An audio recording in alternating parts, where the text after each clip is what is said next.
Кимсанбаевич, сизден суранабыз. Биздин мамлекетибиз тынч болуп атканда элди экиге бөлбөй, ушундай жаман үгүт иштериңизди токтотуңуз. Эгер Мадумаров, сен элди көтөрүп чыгып, ызычуу салып, дагы ызычуу көтөрө турган боло турган болсоң, мен сага чара көрөм. 2009'da, 2010'da siz Бакиев тараптан элеңиз.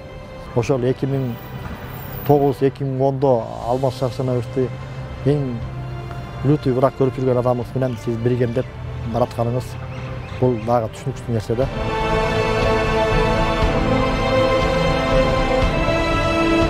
Beş yıl murda tegi Бакиевдин убагында бул жер Тажиктин теги Кытайлар жол салып асфальт кылып жатканда бир 250 метр дарыянын боюнан ошо Жакөрүккө чейинки 250 метрге бул Тажиктин жери деп туруп кол коюлган да.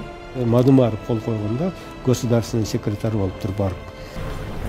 Мадумаров келип туруп, келишим менен 49 жылга аренда кылып туруп, договор түзүп, жолду ачканда, жол салынып, асфальт өтүп кеткен. Endi kim bilet ol qanday dogovor болгон 49 жылдагы 49 күн эле өтүп кетет. Мадумаров кол коюп берген экен да. Сатып туруп кайтап койгон. Арендага. Өзүбүздүн жерде өзү 49 жылга калып койгон. Негизи кыргызып койгон. Бул жер сатылып кетип, анан биз кайра өзүбүздүн жерди арендага алганбыз бу 49 жылга. Азыр өзүбүздүн жерди өзүбүз арендага алып, азыр өзүбүздүн жерде өзүбүз бекитип алып, өтө албай отурабыз. Тарттар бекитип чыган өзүбүздүн жерди. Арендага алган жерди бекитип алган. 50 метр аяк биягынан деген аренданы. Независимый болгон. Сону азыр тоспош керек эле бизди, тосуп атат бейттен. Атакан Кимсанбаевич жердешиз ол. Учурунда баары семейни колдоп жүргөн. Ондой провокацияга, башка бир күч бийлигине эч кошулгум келбейт. Баары эле ошондой болуп калды. Чарчашып турабыз.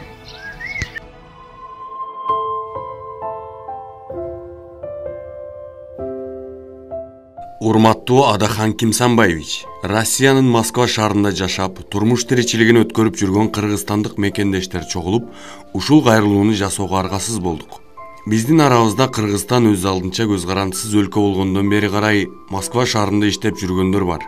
Ошол эле убакта келгенине жарым жыл, 1 жыл болгондору да бар. Ачыгын айтканда, жырган турмуштан улам биз Москва шаарында жүргөн жокпуз. Өзүбүз мекенибизден алыста болсок дагы, Кыргызстандын ичинде болуп жаткан ар кандай окуяларга кайдыгер карабай, ар дайым баам салып турабыз.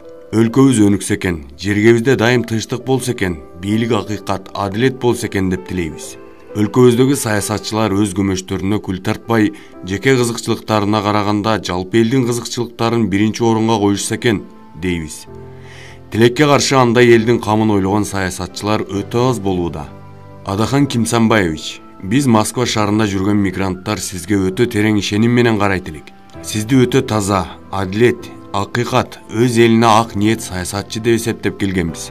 Ошондон улам сизди ар кандай шайлоолордо колдоп жүрдүк. Москва шаарына келгениңизде тосуп алып, сиздин сүйлөгөн сөзүңүздөн кадимкидей кубат алып калат элек. Көрсө, биз сизден да адашып жүргөн экенбиз. Сиздин сүйлөгөн сөзүңүз менен жасаган ишиңиз эки башка чыгып калып атканына эми чындап көзүбүз жетип, супсунубуз сууп турат. 2009 жылдын мартында сиз Коопсуздук кеңешинин катчысы болуп туруп, Баткен облусундагы Кыргыз-Тажик мамлекеттик чегарасынын аймагындагы 275 метр аянттагы Кыргызстандын жерин Тажикстанга тиешелүү деп көрсөтүлгөн протоколго кол койгонуңузду билдик. Эгерде ошол документти көрбөгөнүбүздө ишенбейт элек. Биз үчүн бул күтүлбөгөн сокку болуп калды.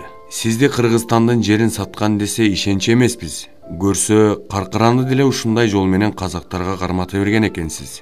Экинчиден, сиз азыркы тапта учурдагы бийликти кетириш үчүн Алмазбек Атамбаев менен бириккенге даярмын дептирсиз. Бул кадамыңызда бизди аябай ренжитти. Атамбаевдин 6 жылында кандай коррупциялык иштер болгону ачыкталып атат. Кыргызстандын карызы 4,5 миллиардты чапчыптыр анын убагында. Ошол тыштан алынган карыздардын дээрлик көпчүлүгү Атамбаевдин жана анын кланынын жеми болуп калыптыр. Эми ошондой булганыс саясатчы менен биригип атканыңызды биз туура эмес кабыл алдык. Мунуңуз да өз мамлекетиңизге жасаган чыккынчылыгыңыз деп эсептейбиз. Эми сиз Россиянын Москва шаарында жүргөн мигранттарынын колдоосун күтпөй эле коюңуз. Ырас, сиз бул кайрылууну укканыңыздан кийин да текеберленесиз. Колдобой эле койгула. Мен колдоо сурап атамбы деп үстүбүздөн да түшкүңүз келет чыгар. Биз ага да кайылбыз. Каалаганыңыздай сүйлөй бериңиз. Болгону эми Кыргызстандын жерин кемите тургандай, булганы саясатчылардын саясатын колдой тургандай кадамдарды жасабашыңызды өтүнөбүз. Эгерде биздин кайрылуубузду кулак сыртында кетирсеңиз, анда биз дагы сиздин жоопкерчилигиңиз мыйзам алкагында каралышын талап кылып чыгабыз.